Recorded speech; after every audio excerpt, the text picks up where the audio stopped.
Hello friends, कैसे हैं आप सब। उम्मीद करता हूँ आप सब बहुत अच्छे होंगे और अपनी तैयारी भी सही से कर रहे होंगे। फ्रेंड्स, आज की इस वीडियो में हम जानेंगे कि रीजनिंग का जो पासा चैप्टर है उसको कैसे सॉल्व करेंगे और किस किस तरह के क्वेश्चन उसमें से बनने वाले हैं। तो आज हम जानेंगे कि पासे से किस तरह के क्वेश्चन बनने वाले हैं और उनको कैसे सॉल्व करेंगे। चलिए वीडियो को स्टार्ट करते हैं। सबसे पहले देख लेते हैं पासा कि पासा होता क्या है। देखिए, पासा एक हमारा घनाकार आकृति होती है, ठीक है, जिसकी 6 सतहें होती हैं, 6 फलक होती हैं। पासा कितने प्रकार का होता है? पासा 2 प्रकार का होता है। एक साधारण पासा होता है और एक मानक पासा होता है। तो पता कैसे चलेंगे कि ये मानक पासा है या साधारण पासा है? देखिए, मैंने एक मानक पासे का फिगर ले लिया है। तो हम पता कैसे करेंगे कि ये मानक है या साधारण है? किन्हीं दो विपरीत सतह का योग 7 होना चाहिए। अगर किन्हीं दो विपरीत सतह का योग 7 है तो वह पासा कैसा होगा? वह पासा हमारा मानक पासा होगा। जैसे 2 है, 2 के विपरीत 5 होगा।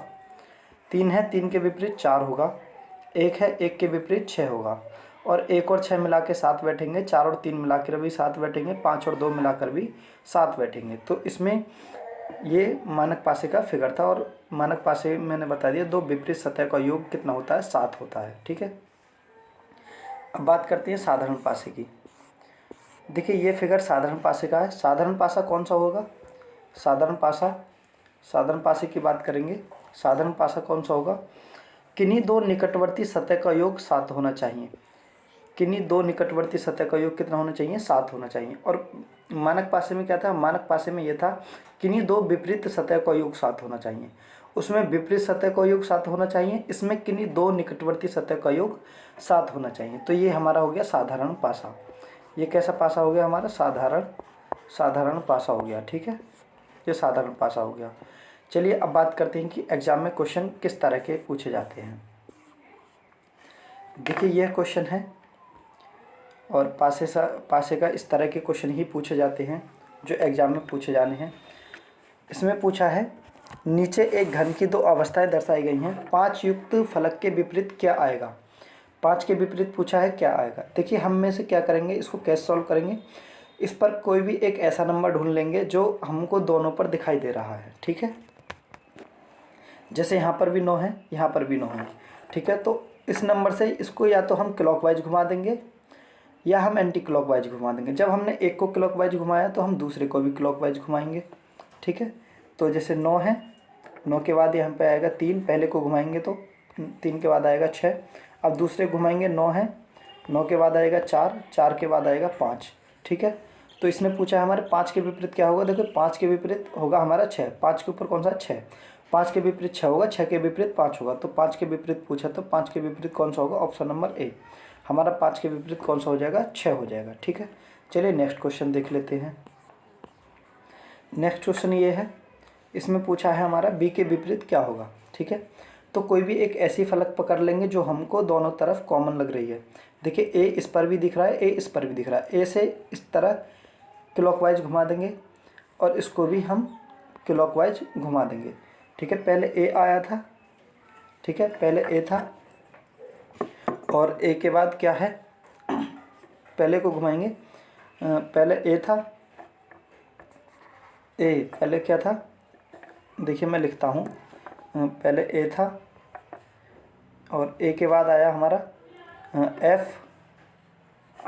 ए के बाद देखिए, मैं इधर को लिखता हूँ। पहले ए था, ए के बाद आएगा हमारा एफ।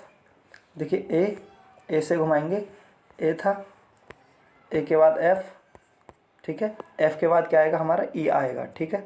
अब मैं जब दूसरे वाले पासे को लूँगा, ए से घुमाऊँगा इधर, तो ए था, ए के बाद आएगा हमारा बी और बी के बाद हमारा आएगा क्या? सी, ठीक है।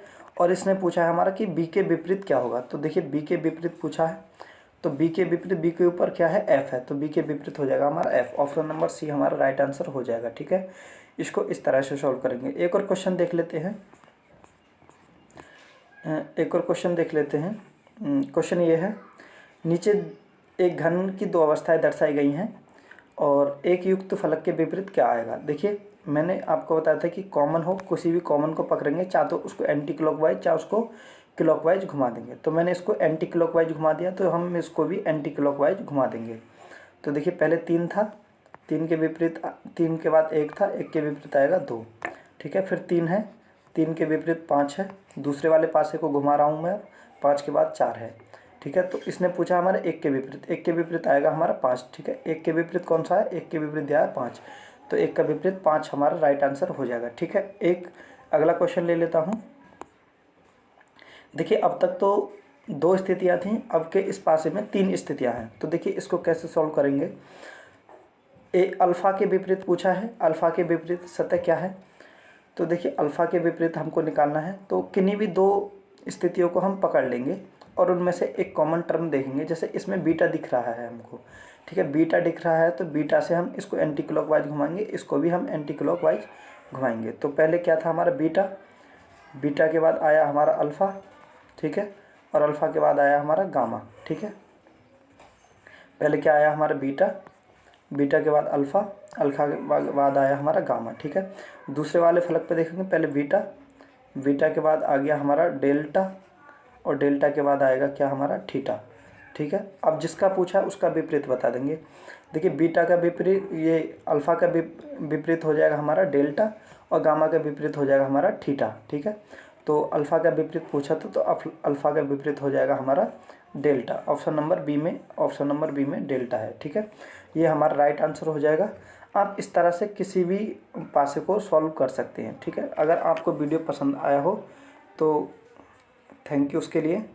मिलते हैं नेक्स्ट सेशन में, तब तक के लिए धन्यवाद।